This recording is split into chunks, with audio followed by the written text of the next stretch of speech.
वाली हूँ equal remuneration act, जो कि अब ख़त्म हो गया है और अब वो कौन से एक्ट में आता है न्यू कोड्स के हिसाब से। तो कोड ऑन वेजेस एक्ट 2019, इसका जो सेक्शन 3 है, नो जेंडर डिस्क्रिमिनेशन होगा जिसमें।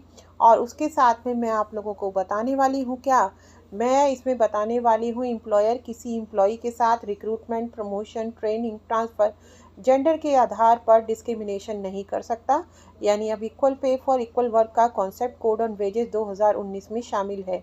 तो कॉन्सेप्ट समझेंगे आसान भाषा में कि भाई इसका उद्देश्य था कि पुरुष महिला को समान कार्य पर समान वेतन, भर्ती में जेंडर जो डिस्क्रिमिनेशन है उसको रोकना। ठीक है, तो एम्प्लॉयर ये देखिए कोड ऑन वेजेस 2019, जो कि ये मैं इसको अभी आपको थोड़ा थोड़ा शॉर्ट में बता रही हूँ, डिटेल में तो मैं आपको बाद में बताऊँगी।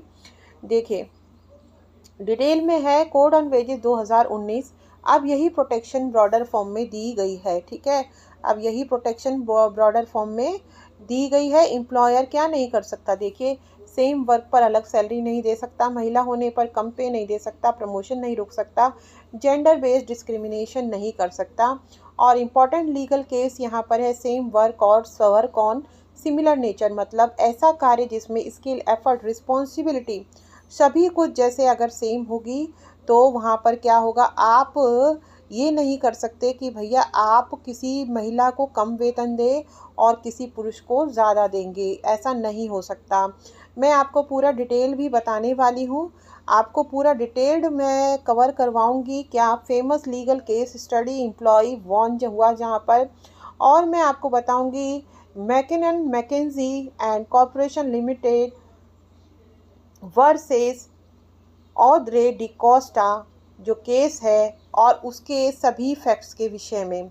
और उसके जो फैक्ट्स होंगे वो जो मैं थोड़ा थोड़ा अभी बता देती हूँ।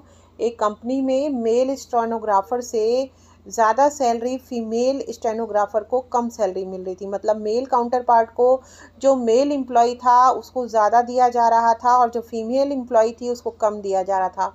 कंपनी ने क्या कहा यहाँ, कंपनी ने कहा, कंपनी ने ऐसा कहा कि भाई पुरुष ज़्यादा इम्पोर्टेंट वर्क करते हैं, लेकिन कोर्ट ने पाया काम लगभग समान था, स्किल और रिस्पॉन्सिबिलिटी सेम थी।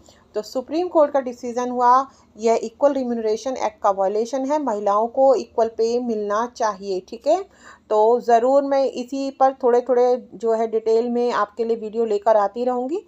धन्यवाद।